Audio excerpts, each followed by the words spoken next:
अगर आप AIBE जून का एग्जाम या JDA जेलो का जुलाई का अंतर्गत एग्जाम होने वाला है और उसकी तैयारी कर रहे हो तो ये MCQ आपको एग्जाम में डायरेक्ट मिलेंगे बेटा। देखिए, पहला क्वेश्चन आप लोगों के बीच में आ रहा है। संविधान सभा द्वारा भारत का संविधान कब अंगीकृत, अधिनियमित और आत्मार्पित किया गया था? 26 नवंबर 1948, 26 नवंबर 1949, 26 जनवरी 1950, 26 जनवरी 1949। आपका राइट आंसर 26 नवंबर 1949 को भारत का संविधान सभा के द्वारा संविधान को अंगीकृत, अधिनियमित और आत्मार्पित किया गया, जो कुछ आर्टिकल के साथ में उसको लागू किया गया था। ठीक है बेटा। क्वेश्चन नंबर 2, भारत के संविधान को कब लागू और प्रभावशील किया गया था? 15 अगस्त 1947 को, 26 नवंबर 1949 को, 26 जनवरी 1950 को, 2 अक्टूबर 1950 को। 26 जनवरी 1950 को हमारा संविधान प्रभावशील रूप से लागू कर दिया गया। क्वेश्चन नंबर 3, भारत की संविधान सभा के अध्यक्ष कौन थे? बताइए। Doctor Rajendra Prasad. Very good. चलिए नेक्स्ट। क्वेश्चन नंबर 4, भारत के संविधान की प्रारूप समिति के अध्यक्ष कौन थे? Doctor Rajendra Prasad, doctor BR Ambedkar, Maulana Abdul Kalam Azad, BN Rao. Doctor BR Ambedkar आपके भारत के संविधान के प्रारूप समिति के अध्यक्ष चुने गए थे। क्वेश्चन नंबर, हमारे संविधान की रचना के संवैधानिक सलाहकार कौन थे? Doctor BR Ambedkar, doctor BN Rao, doctor Sachchidanand Sinha, doctor KM Munshi. Doctor BN Rao संविधान की रचना के समय संवैधानिक सलाहकार चुने गए थे। Doctor BN Rao. Question number 6, doctor BR Ambedkar को संविधान की प्रारूप समिति का अध्यक्ष कब नियुक्त किया गया था? 12 दिसंबर 1946 को, 12 फरवरी 1947 को, 26 नवंबर 1949 को या 29 अगस्त 1947 को। आपका जवाब कमेंट सेक्शन में लिखना चाहिए।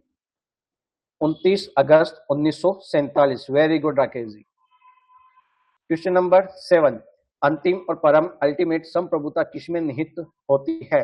भारत के राष्ट्रपति में, भारत के लोगों में, भारत की संसद में या उच्चतम न्यायालय में?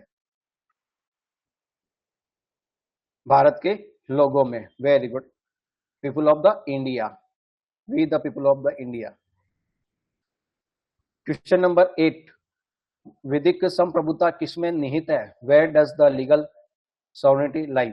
भारत के राष्ट्रपति में, भारत के लोगों में या उच्चतम न्यायालय में या संविधान में?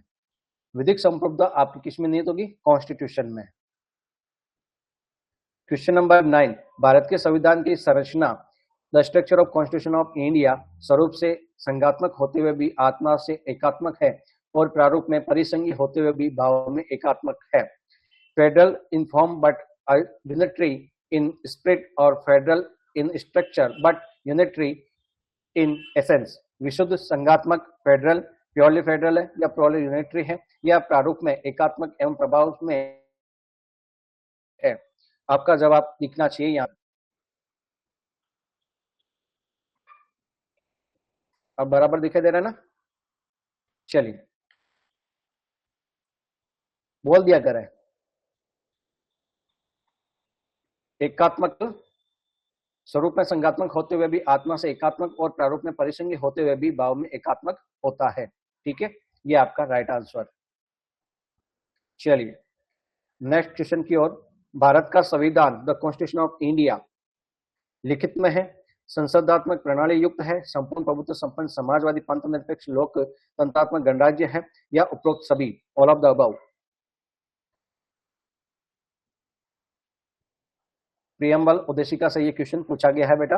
लिखित भी है, संसदात्मक प्रणाली भी है, संपूर्ण प्रभुत्व संपन्न समाजवादी पंथ निरपेक्ष लोकतंत्रात्मक गणराज्य भी है। ठीक है, चलिए क्वेश्चन नंबर 6।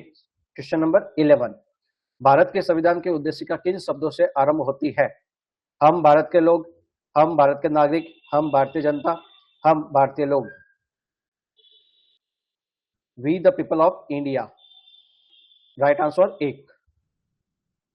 उद्देशिका से डायरेक्ट क्वेश्चन पूछा जाता है बेटा, बार बार ध्यान में रखना।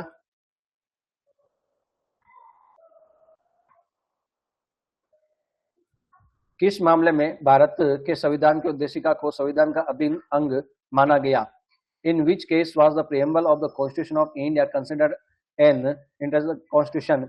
आई.सी. गोलकनाथ बनाम पंजाब राज्य, मिनर्वा मिल्स बनाम भारत संघ, एस.आर. बोम्मई बनाम भारत संघ, केशवानंद भारती बनाम केरल राज्य। किस मामले में कहा गया कि यह संविधान उद्देशिका में अभिन्न अंग माना गया था?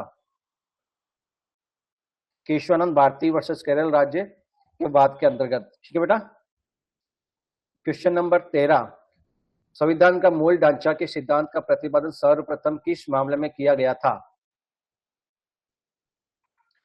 In which case the doctrine of basic structure of the constitution of first propounded? Sajjan Singh बनाम राजस्थान राज्य, केशवानंद भारती बनाम केरल राज्य, मिनर्वा मिल्स बनाम भारत संघ, शंकरी प्रसाद बनाम भारत संघ। केशवानंद भारती बनाम केरल राज्य के वाद में मूल ढांचे को प्रतिपादित किया गया था सर्वप्रथम मामले में। क्वेश्चन नंबर 14, संविधान ऐसी शासन पद्धति की है जो परिसंकल्प यह किसका उदाहरण स्थापना करता है? Doctor D Basu, M P Jain, professor doctor K C Wheare और H M Seervai. Question number 14, doctor professor डाके सी विहर के नाम से जाना जाता है, केसी विहर के नाम से। ठीक है, डॉक्टर केसी विहर। ठीक है। क्वेश्चन नंबर 15, विधिक संप्रभुता भारतीय संविधान में निवास करती है। क्वेश्चन को ध्यान से समझना। विधिक संप्रभुता भारतीय संविधान में निवास करती है, न कि हम भारत के लोग में। यह विचार कौन से मामले में प्रतिपादित किया गया था? क्वेश्चन को एक बार फिर से रिपीट कर लेना। विधिक संप्रभुता भारतीय संविधान में निवास करती है, न कि हम भारत के लोग में। यह विचार किस मामले में प्रतिपादित किया गया था?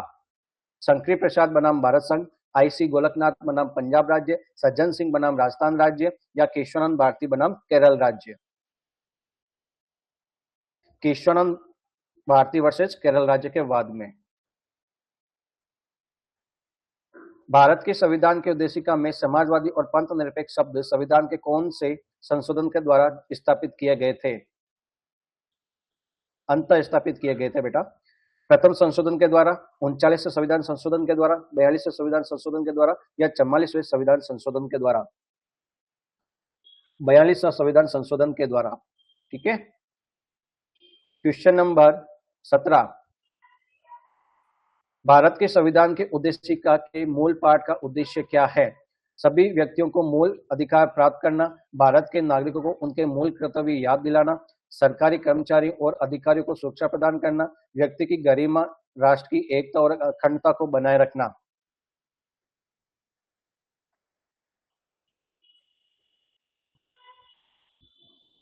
क्वेश्चन नंबर 17, राइट आंसर बताइए बेटा।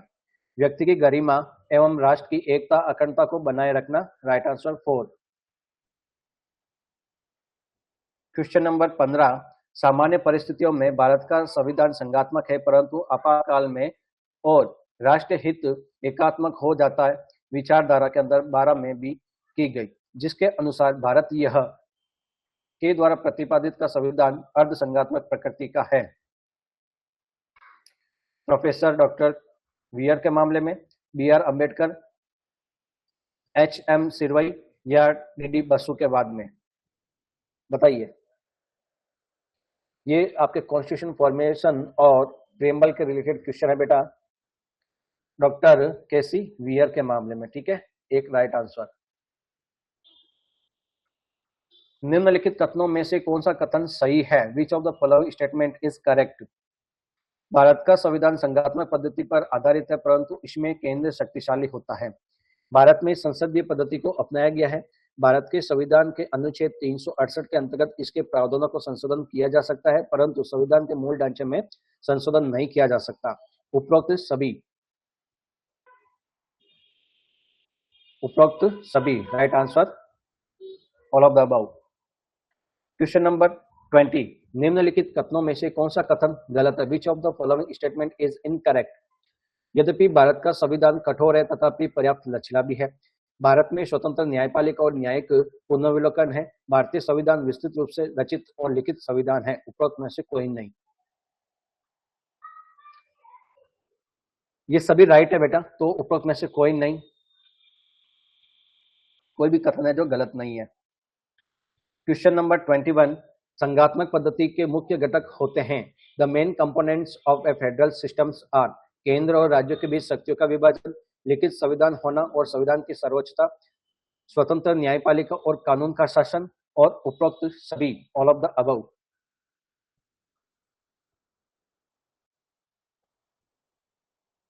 बोलिए।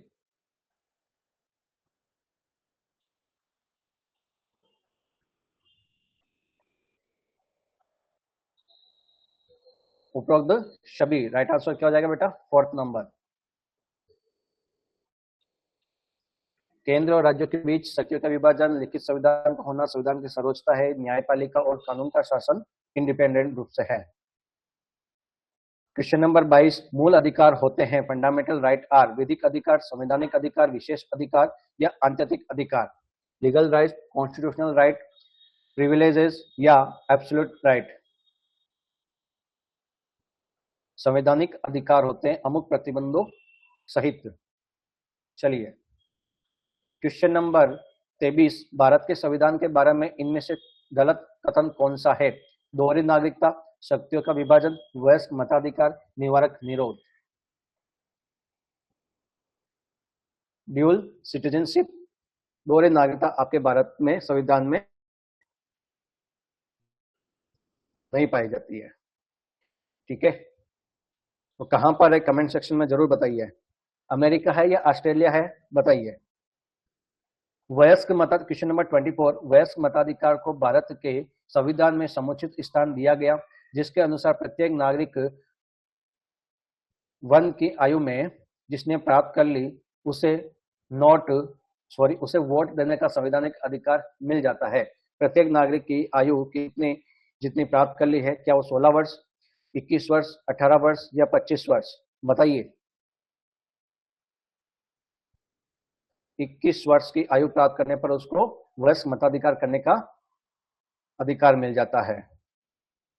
क्वेश्चन नंबर 25, भारत के संविधान में किसके संबंध में विशेष प्रावधान और विशेष परिस्थिति में उल्लिखित किया गया है? जम्मू कश्मीर, अनुसूचित जाति और जनजाति का अन्य पिछड़ा वर्ग, अल्पसंख्यक या महिलाओं के लिए? बताइए। हालांकि अब यहाँ पे जम्मू कश्मीर के अंतर्गत भी आपके क्या है कि प्रावधानित किया जा सकता है, तो ये वाला गलत हो जाएगा। 2 और 3 राइट होंगे।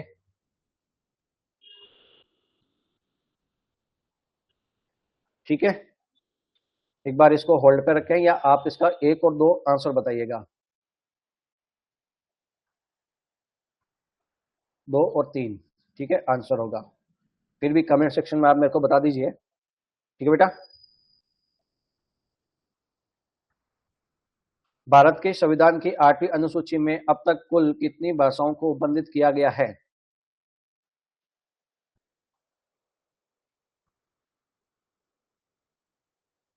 22 भाषा थी। ठीक है। भारत के संविधान के किस भाग को इस संविधान की आत्मा कहा जा सकता है?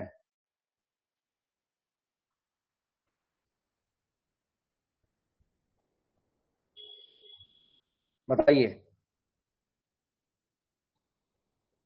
उद्देशिका।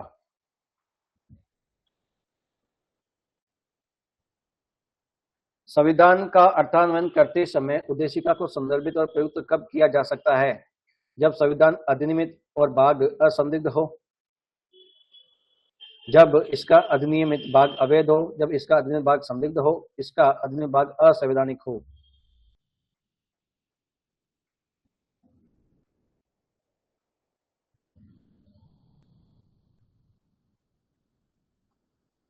हाँ जी, इसका मैंने आप ही से पूछा था। जी बिल्कुल। चलिए ठीक है, आप इसका जवाब दीजिए। उसका मैंने आपके ऊपर छोड़ा बेटा। हम्म। चलिए, इसका होगा जब इसका अधिनियमित भाग संदिग्ध हो।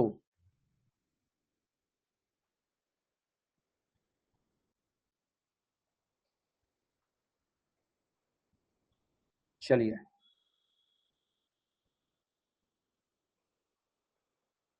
Question number 29। हम भारत के लोग भारत के समस्त नागरिकों को प्राप्त करने के लिए उन सब में बढ़ाने के लिए दृढ़ संकल्प होकर संविधान को अंगीकृत करते हैं। सामाजिक, आर्थिक, राजनीतिक न्याय, विचार अभिव्यक्ति, विश्वास, धर्म और उपासना की स्वतंत्रता, प्रतिष्ठा और अवसर की समानता, व्यक्ति की गरिमा और राष्ट्र की एकता, अखंडता सुनिश्चित करने वाली बंधुता, उपरोक्त सभी 29 में उपरोक्त सभी, all of the above. Question number 30। Bharat के संविधान के उद्देशिका के भारत सही क्रम कौन सा है?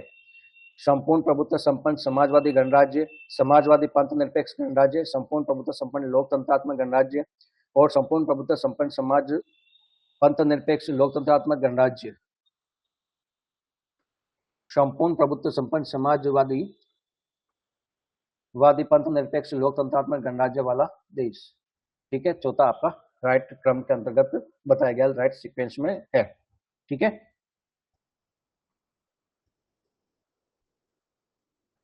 देखिए बेटा, यहां तक आपकी जो एमसीक्यू की जर्नी है 30 आज हमने कंप्लीट की है। और अगर आप इसी तरह ट्रैक करना चाहते हो अपने सपनों को, तो आप हमारे निरेक एकेडमी के साथ में जुड़ सकते हैं। जेडीए जेएलओ का, आरजेएस का, एपीओ का प्रिपरेशन के माध्यम से आप हमारे साथ में जुड़ सकते हैं। डेली एमसीक्यू और मॉक टेस्ट के पीवाईक्यू साथ में, स्मार्ट एनालिसिस, एक्सपर्ट गाइडेंस के साथ में, लिमिटेड आपके टाइम पीरियड के साथ में होता है।